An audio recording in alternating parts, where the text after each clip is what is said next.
她是东宫太子妃，我也是明媒正娶啊。近日，我时常梦到过去的自己，那个被家里纵得不知天高地厚，只一心一意捍卫自己爱情，正值芳华豆蔻、鲜艳明媚的姑娘。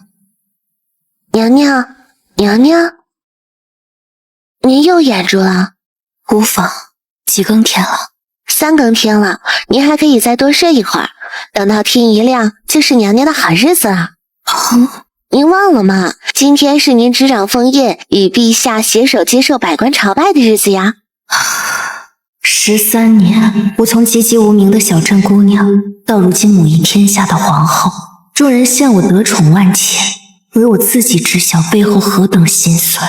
当年我云英未嫁，敢爱敢恨，发誓要嫁给世间最好的男儿，却在乡野间捡到了快要死掉的姬成国。那时他受了伤，脑子也坏掉了，问不出名姓来处，只一个劲儿地冲我傻笑。你说说你，成天吃我的用我的，怎么还不给我当小相公啊？我给小昭当小相公。你知道这是什么意思吗？你就说。意思就是我要跟小昭在一起一辈子。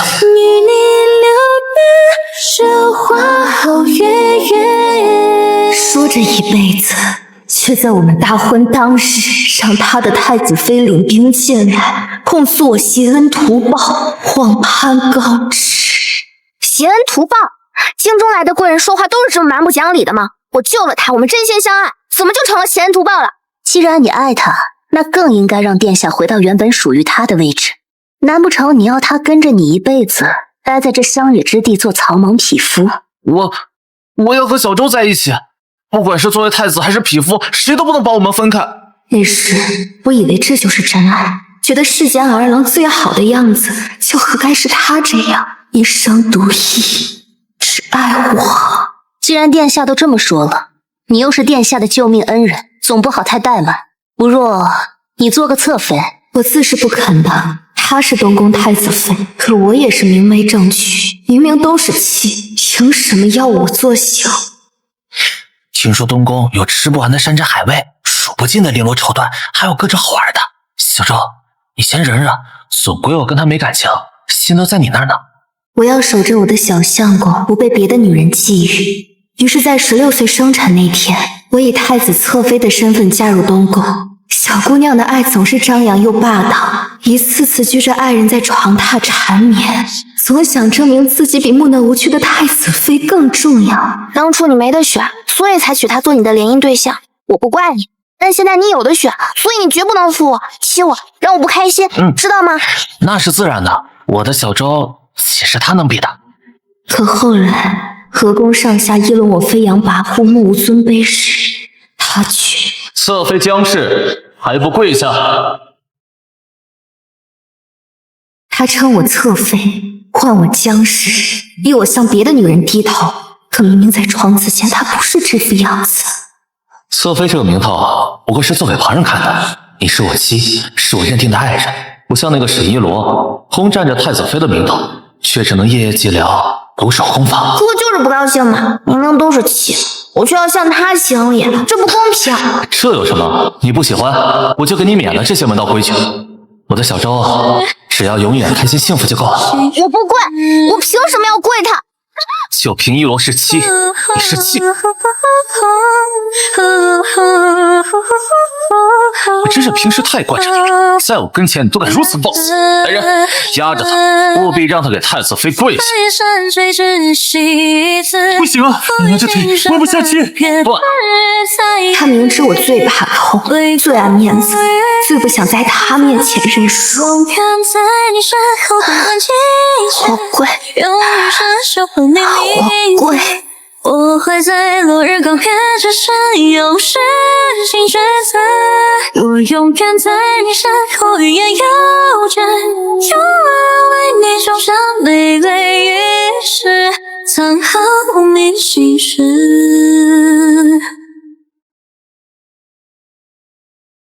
那日风雨飘摇，我跪在院中，浑身湿透。姬承光却拥着沈一罗站在廊下，一眼都不曾看我。主子，我的肚子好疼。沈一罗，算我求你，帮我叫太医。太医不会来的。为什么？你就算讨厌我，但我腹中的孩儿无罪。这是殿下的意思。东宫的第一个孩子，绝不能从你腹中诞生，只有我可以。起初我以为姬承光是忌惮沈一罗娘家的权势，才不得不与他虚与委蛇。可后来我发现，沈一罗不光身怀有孕，临盆之日和我原本的产期竟相差无几。这也就意味着，在我们爱意势浓的时候，他明明说着爱我，转头却跟一个他丝毫不感兴趣的女人颠鸾倒凤。明明都是他的孩子，他却偏偏选择了沈一罗的，而放弃我的。恭喜太子妃是个健康的小皇子。凭什么？他沈一罗的孩子可以平安降世，受河宫祝福，而我的孩子却只能化成一滩血水，赖在地里无人问津。我恨他，恨姬承光，更恨我自己。折了傲骨，被锁在高高的宫墙里，连哭都做不到。用余生守候你名字，我会在落日刚撇之时，永世心决策。我永远在你身后，我们以后还会有孩子的。他像是真的心疼我，神色悲戚，话语哽咽。我不知道，我是该夸他演技精湛，还是该笑自己眼拙至此，竟长久以来错把豺狼当忠犬。不过这都无所谓了。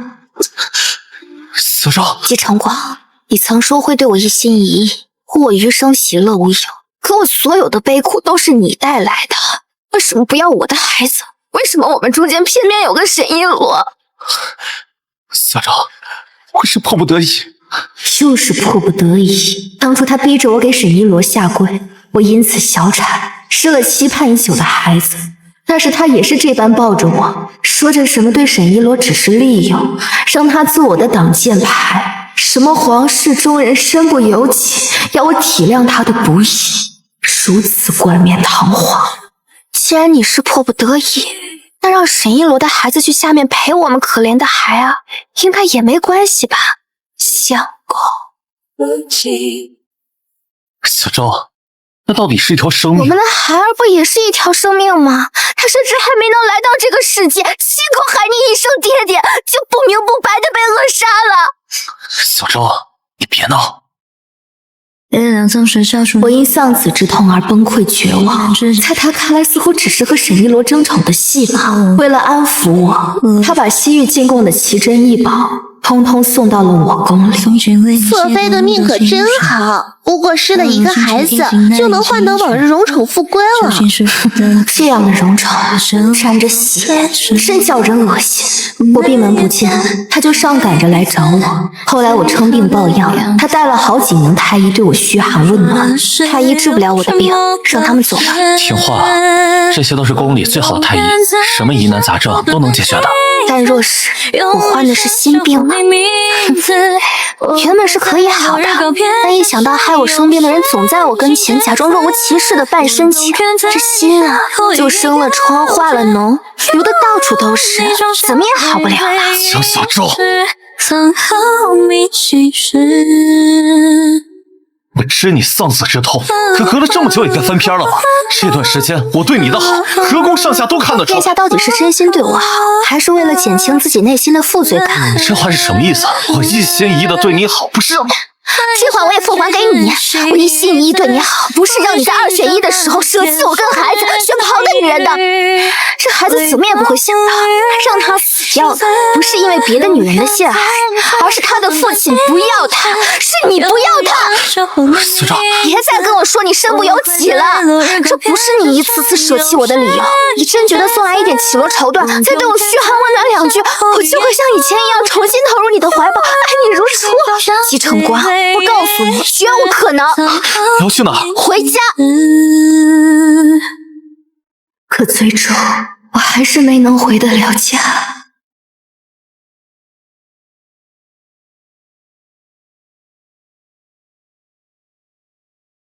娘娘，奴婢帮您梳洗吧。今天可是您的好日子呢，得好好打扮才行。您想要个什么样的发髻呢？桃花髻吧。桃花髻是我未出阁时最喜欢梳的样式，那时我鬓边插着花，发尾绑着绳，跟他奔跑于旷野，春光柔柔的，晒得人心里甜。不像现在。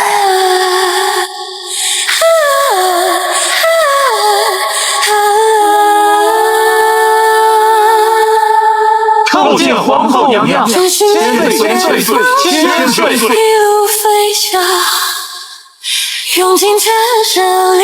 整整13年，我从妾终于变成了妻。真的皇后娘娘，今天可是你的好日子，这么多人看着，笑笑。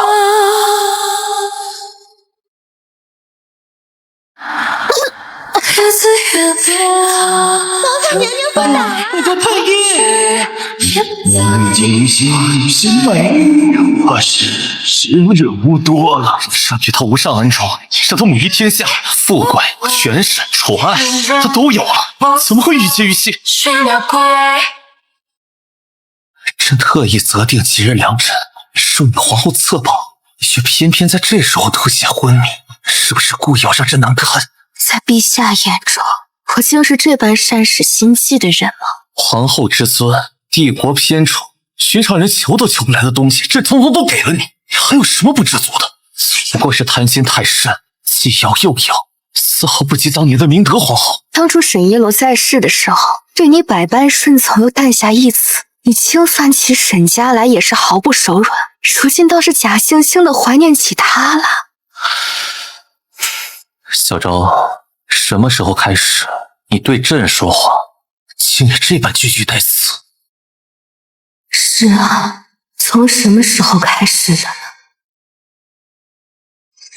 你不要拦我！这太子侧妃我不当了行不行？我不要你了成吗？什么白首不离1生只一人的狗屁誓言，统统见滚去吧！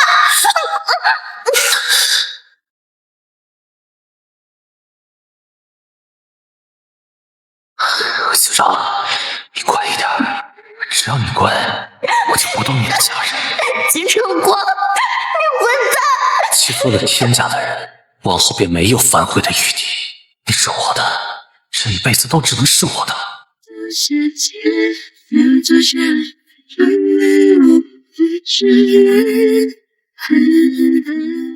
你是来看我笑话的吗？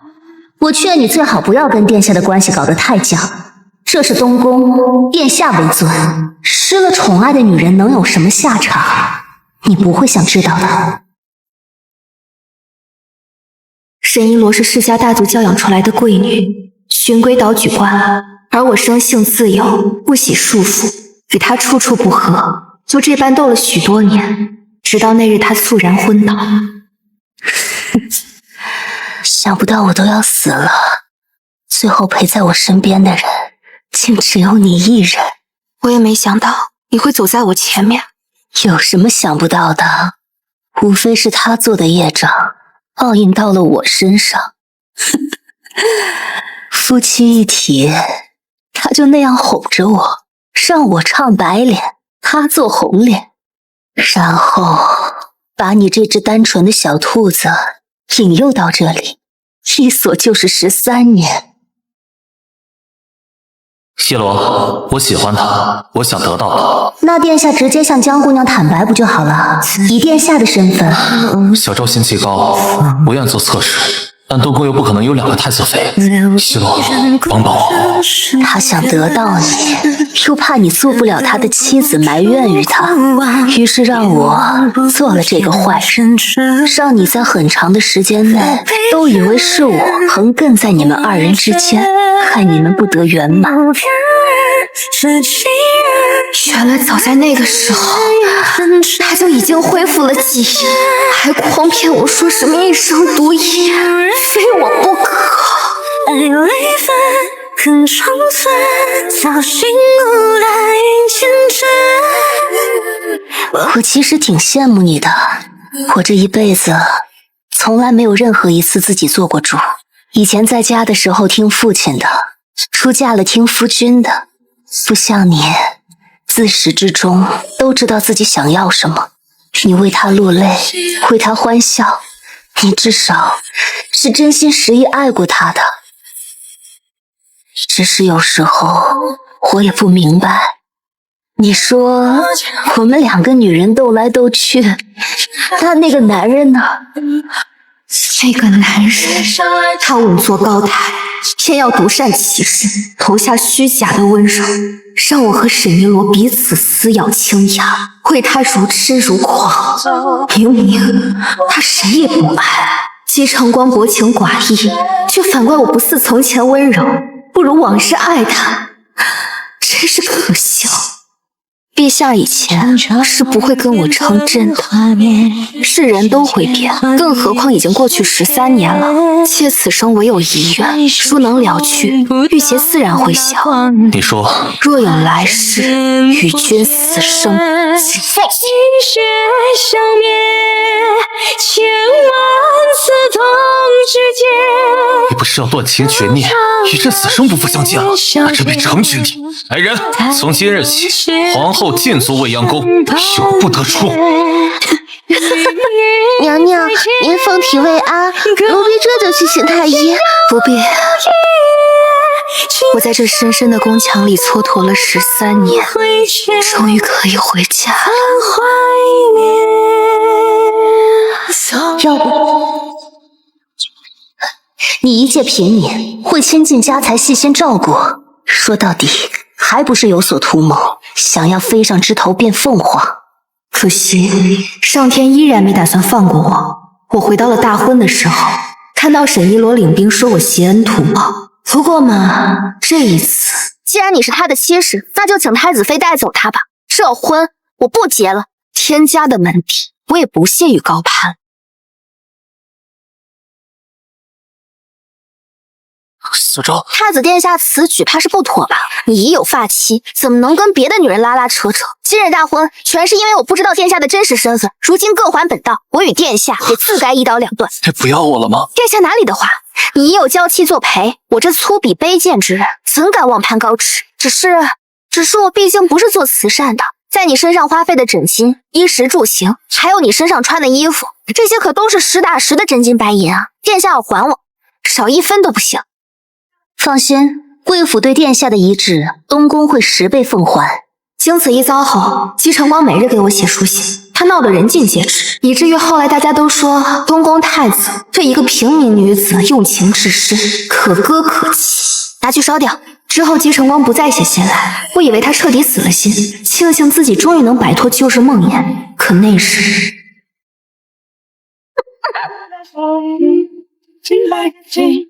太子殿下真有意思，娶了高门贵地的女儿，犹不知足，还要尝尝我这清粥小菜的味道才肯走吗？小昭，你重生了是不是？听不懂你在说什么，烦请放开，不然你那太子妃你还要跟我装？小昭，你跟我一样都回到了原点，这一定是命运的安排，给了我们从头再来的机会。前世我困在深宫13年，委曲求全，不得自由，上天怜我悲苦，让我重活一遭。你竟有脸来寻我，说什么从头再来？我明白了，小昭，殿下是想要寻求刺激，你舍不得正宫又放不下我，所以想让我给你当外室。话本子里说过的，正室得名分，外室才得情分。那个太子妃一定木讷无趣，惹殿下心烦，所以才半夜强吻于我，想要跟我偷情。你怎么会这么想？我是真心爱你的。你的真心可真廉价，便是天下男人都死绝了，我江小舟也不会跟你有任何牵扯。小昭，这辈子我是不会放开你的。这都多少天了，归期怕是早就过去了吧？你这太子殿下不用回去跟你爹报平安吗？除非你跟我走。你们男人真奇怪，你没恢复记忆的时候，你那太子妃闯进咱们大婚的现场，非要说我挟恩图报、妄攀高枝。现在你也恢复记忆了，我不缠着你了，你反倒把我圈禁在这里，坐实攀高枝的名号。怎么着？我是你们夫妻情深中的一环吗？你们男的女的都要逮着我薅。你不一样，太子妃是我妻，但并非我所爱。我心悦之人在这里。往后的10日，姬晨光夜夜留恋，将我看得极紧。后来沈一罗找上门，他也是紧紧将我护在身后，斥责他的不懂事。他说他不想让我带上任何骂名。他说世间最好的一切何该属于我？他看上去好爱我，可他明明都那么爱我了，却还是要将我藏起，隐于世人看不见的地方，生怕露出一丝马脚，遭到口诛笔伐。你说你爱我，对吧？我爱你。既然爱我，那干脆把你那太子妃废了，让我上位。姬晨光当然不可能废了他。沈家位列三公，在京都势力庞大，可以说他前世能当上皇帝，有一半是沈家在主理。嘴上说着爱我，心里还不是想让我无名无分做你一辈子见不得光的情人？殿下这爱啊，当真是虚伪肤浅。好，你说什么？你想要我就给。我知道姬晨光不可能做到，毕竟前世他能轻易放弃我的孩子，把我的真心弃如敝履，还假惺惺地说什么为了大局要我隐忍。我心死求去而不能，最终活活困死在深宫中。他的承诺我早就不信了。父皇同意了，允许你入住东宫。沈氏嫁你3年，温良恭顺，从无过错，如今却要为了一个女子废弃她。父皇，儿臣是真心爱慕小昭，只要与他一生一世一双人，求父皇允准。原来前世他会给我太子妃之位，不是不能，而是不想啊。却不敢问你一句是否心动。殿下，给我讲讲你说的前生吧。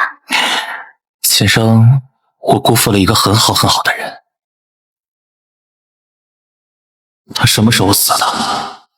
娘娘是3天前走的。为什么没有人来通知朕？陛下您自己说的，要跟娘娘死生不见，以后娘娘的事儿都不许来打扰你。远处的山门，我走了之后，我心里总是空落落的。我以为我很快就会忘了他，可夜里辗转反侧，看到的都是他的身影。我才知道，13年相濡以沫，我的心头早就被他占据。既然是那么好的人，你当初为何要辜负？因为轻狂，九五之尊不会向任何人低头。我以为他也不会是例外，可偏偏。小昭，我悔了。那个时候我就发誓，如果能够从头再来，我一定要好好补偿你。小昭，我爱你，我不会再犯错了，以后都不会了。原谅我，好不好？若是我不问前尘，不为你深种情根，是否也能相逢去无痕？若我是当年你的一个回眸的眼神，殿下，挥舞人海的我好像有点前生的记忆了。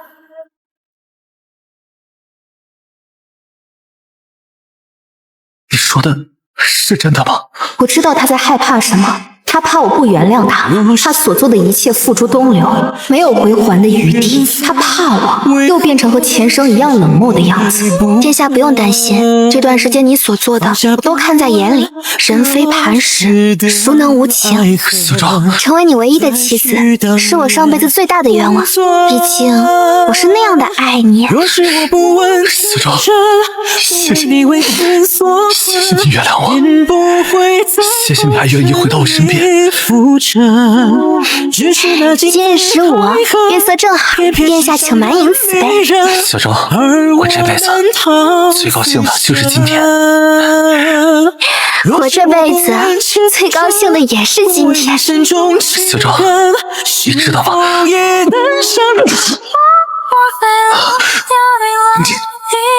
我下毒！不然呢？真的假装无事发生，然后跟你回去锁在宫墙内又是13年。女人可是很记仇的，我们等这一刻已经很久了。我们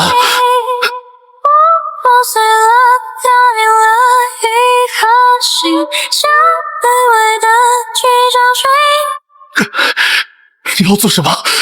给我一个孩子，然后殿下你就可以毫无价值的去死了。一个任性自我的男人和一个有着我血脉的孩子，沈家会支持谁做储君？这不是很明显吗？哼，姬晨光真蠢，根基未稳就想着过河拆桥，招致皇上厌弃。他的太子之位迟早不保。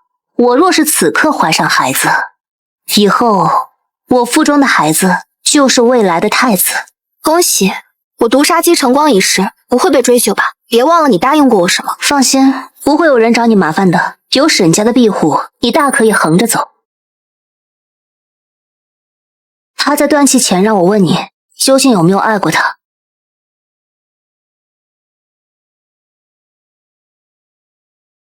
他不值得。